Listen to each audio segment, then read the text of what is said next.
Registrations are filling fast for Fast Track 2026, the VLGA's national one-day annual conference focused this year on incivility and its threat to local democracy. The event will bring together stakeholders from across the local government sector to address the rise of incivility in public discourse and its impact on democratic processes. It will explore how hostile behaviour, misinformation and the erosion of respectful dialogue threatens the effectiveness, safety and integrity of local governance.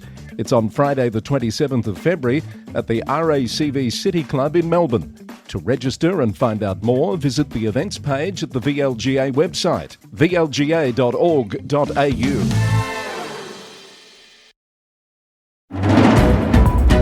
Coming up on a Roundup Summer Series update, councils mobilise to deal with yet more extreme weather events. Greater Geelong refutes misinformation about the future of its waterfront bollards.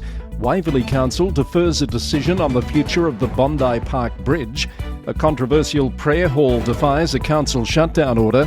Cessnock proceeding with a controversial rate rise proposal. And a Perth mayor wins a $250,000 defamation case. Hello, I'm Chris Eddy, back with more news from and about local government across Australia and beyond, brought to you by the Victorian Local Governance Association, the national broadcaster on all things local government, with support from Symphony 3, simple, connected customer experiences. It's Monday the 19th of January. Thanks for joining me for the Local Government News Roundup. Another week, another extreme weather event. A sudden storm brought severe flash flooding to the southwest of Victoria last Thursday, impacting parts of Surf Coast Shire and Colac-Otway Shire Council areas and causing a partial closure of the Great Ocean Road.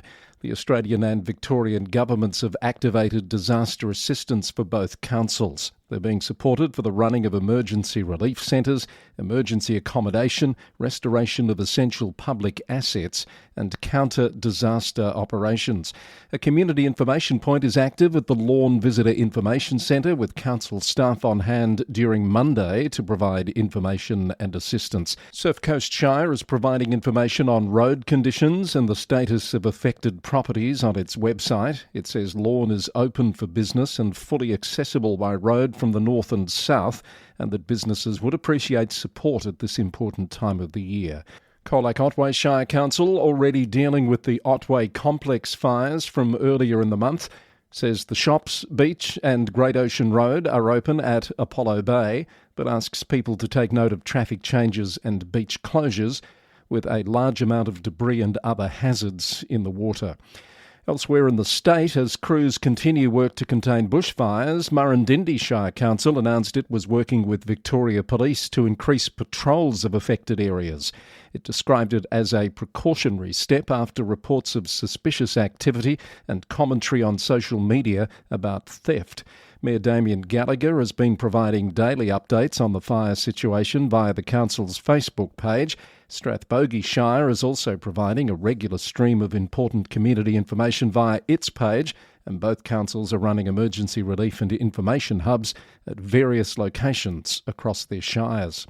Further north, wild weather also continues to impact parts of coastal New South Wales and southeast Queensland. Central Coast and Shell Harbour councils were among those to announce the closure of some beaches and pools to the public on the weekend due to the conditions. Central Coast Council warned people to avoid local waterways for up to 3 days due to increased pollution from stormwater runoff and said there were multiple road closures across the region.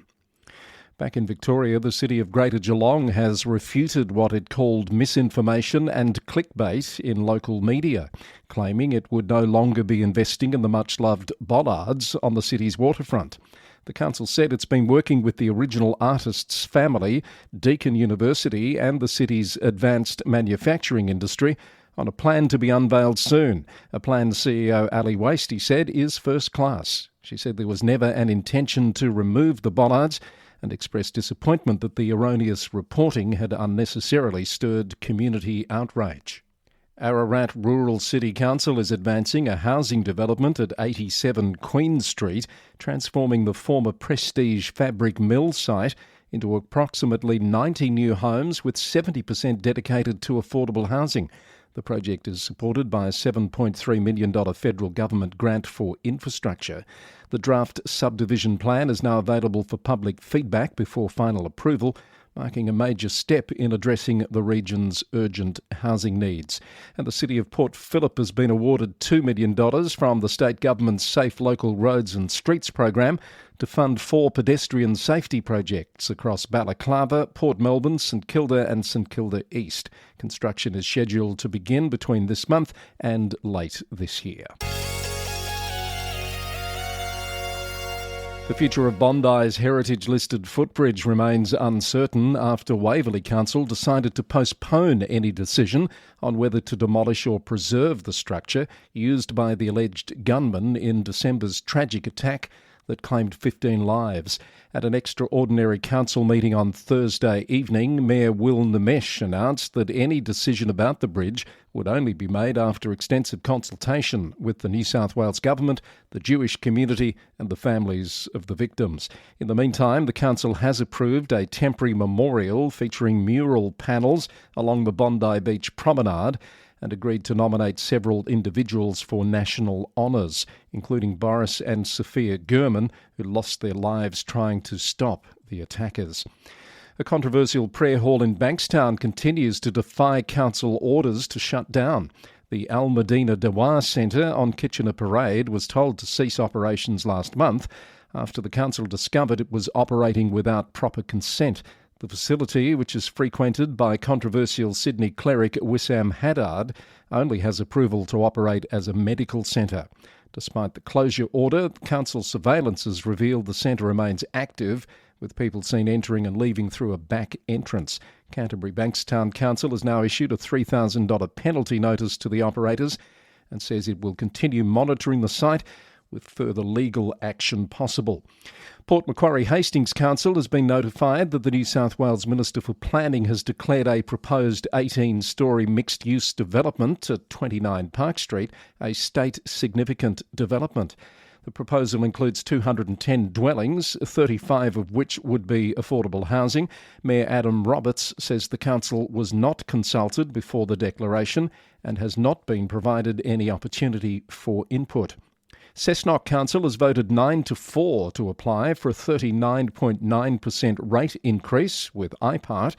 If approved, it would add nearly $600 to average annual household rates, according to a 2NM report.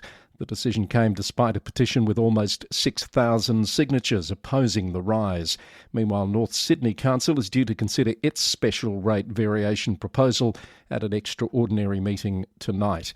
Mid Coast Council is investigating multiple incidents of deliberate tree vandalism across the region, including poisoning and ring barking of mature trees at Forster, Upper Lansdowne and Tuncurry. Tree vandalism carries penalties of up to $3,000 for individuals and $6,000 for corporations. And Walgett Shire Council has condemned the deliberate destruction of the century-old marble soldier statue at the Walgett Anzac Memorial Park, calling it a cowardly act of desecration against a symbol of community remembrance and sacrifice. The council is working with New South Wales Police to identify those responsible and is reviewing security arrangements while committing to restore the memorial and pursue full accountability. Meanwhile, the council has closed the Collarenebri landfill after the discovery of alleged asbestos contamination. The matter is under investigation with further updates to follow.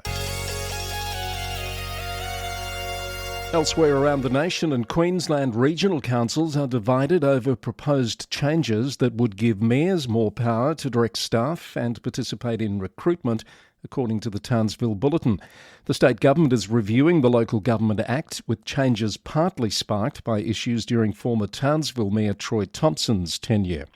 Flinders Shire Council supports the reform, saying they would ease the burden on small councils with limited resources. But Charters Towers Regional Council has raised concerns that the changes could blur the line between governance and operations. The council has also warned against making sweeping reforms based on what it called an isolated incident in Townsville. From the Cairns Post, a local mayor is calling on the Queensland Government to boost police numbers in the tourist town of Kuranda as businesses continue to deal with a wave of break-ins and antisocial behaviour.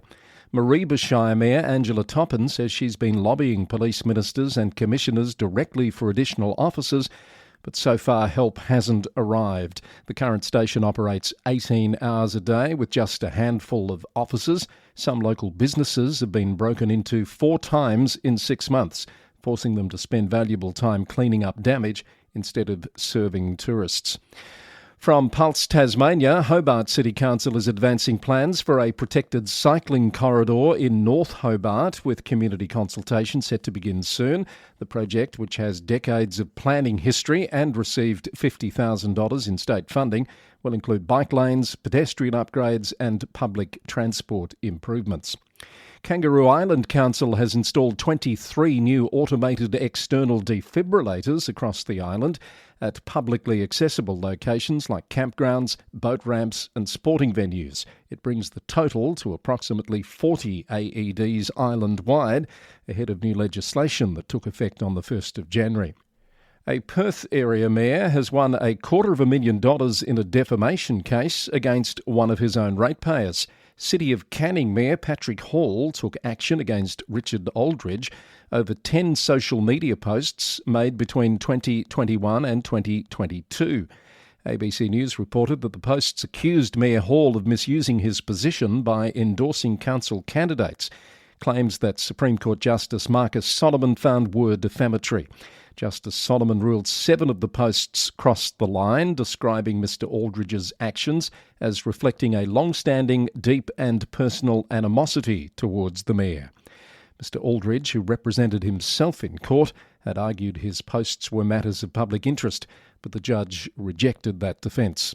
And the City of Darwin reports steady progress on Cyclone Fina recovery over a 3-month period, focusing on high-risk areas with several parks now reopened and regular mowing schedules restored across most sites. Despite ongoing wet season challenges, crews are working to remove 1,203 stumps from road verges and clear debris, with safety remaining the top priority as the municipality gradually returns to normal. A few updates in our global report from the UK. BBC News reports that more than a third of eligible councils in England have requested to delay their election scheduled for May, a move that would affect over 2.5 million voters. 25 councils have asked the government to postpone their ballots by a year to 2027 as ministers carry out a major overhaul of local government structures, replacing the current 2-tier system with new unitary councils. Most of the councils requesting delays are Labor-led, though 2 are Conservative-led and 1 is Liberal Democrat. The government is expected to approve the requests in the coming days. The Scottish Government has proposed 2 new council tax bands as part of its draft budget to increase funding to local authorities. Higher rates of council tax will apply to high-value properties that will undergo a revaluation. The Local Government Information Unit said the budget provides short-term stability for councils, but fails to address fundamental structural issues, including the lack of multi-year funding settlements and dedicated resources for adult social care pressures. CEO Jonathan Carr-West said it avoids the structural reform required to put local government finance on a sustainable footing. In New Zealand, Kaipara District Council CEO Jason Maris has resigned after 3.5 years. His tenure marked by natural disasters including Cyclone Gabrielle and the Mangawai tornado, as well as navigating controversial issues under former Mayor Craig Jepson. His last day will be April 10. In the US, a Venezuelan national and employee of New York City Council has been detained by ICE at a routine court check-in. The Department of Homeland Security claims that Rafael Andre Rubio Bohorquez overstated a 2017 tourist visa and lacks work authorization. City officials dispute this and say he has a valid work visa through October. City leaders, including the new mayor, Zoran Mamdani, have condemned the detention as government overreach and are calling for his immediate release, with a rally planned for Tuesday at the ICE office in Lower Manhattan. And here's an odd one out of West Haven, Connecticut, where city officials are taking action on a mysterious problem that's been keeping residents awake at night, literally. WTNH.com reports that residents in West Haven's south side have been tormented by a persistent low-frequency humming sound for years. The mysterious hum has grown worse over time and is affecting residents' sleep, mental health and ability to concentrate. Last week, the City Council voted to allocate $16,000 for an acoustic study. Mayor Dorinda Bora says they believe they know the source, but they need definitive proof. The study will involve setting up microphones for 10 consecutive days, and if the weather cooperates, officials expect results within 30 days of completing the study, finally bringing answers and hopefully relief to frustrated residents. That's your latest summer series update from the Local Government News Roundup. This edition, number 540, recorded on the morning of Monday, the 19th of January 2026. Comments or feedback can be sent by email to lgweeklynews@gmail.com, and you can find out more about this episode, including story links, at lgnewsroundup.com. Our podcast is brought to you by our founding sponsor, the Victorian Local Governance Association, the national broadcaster on all things local government, and we receive support from Symphony 3, simple, connected customer experiences. The podcast is recorded in the city of Greater Geelong, Victoria, on the land of the Wadawurrung people of the Kulin Nation. Until next time, thanks for listening and bye for now.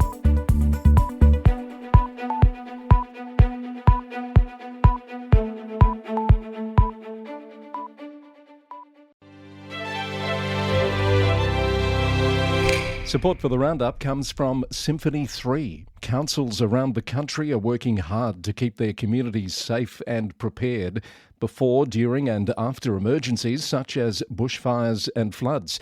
And in recent weeks, Symphony 3 has been working with councils around Victoria, including Greater Bendigo, Mildura, Ararat and Golden Plains, to create emergency dashboards, pulling together live data including weather, traffic, emergency incidents, unplanned and planned disruptions, news and social media feeds. An emergency dashboard is cost-effective and can be deployed in just 3 days. Find out more at www.symphony3.com.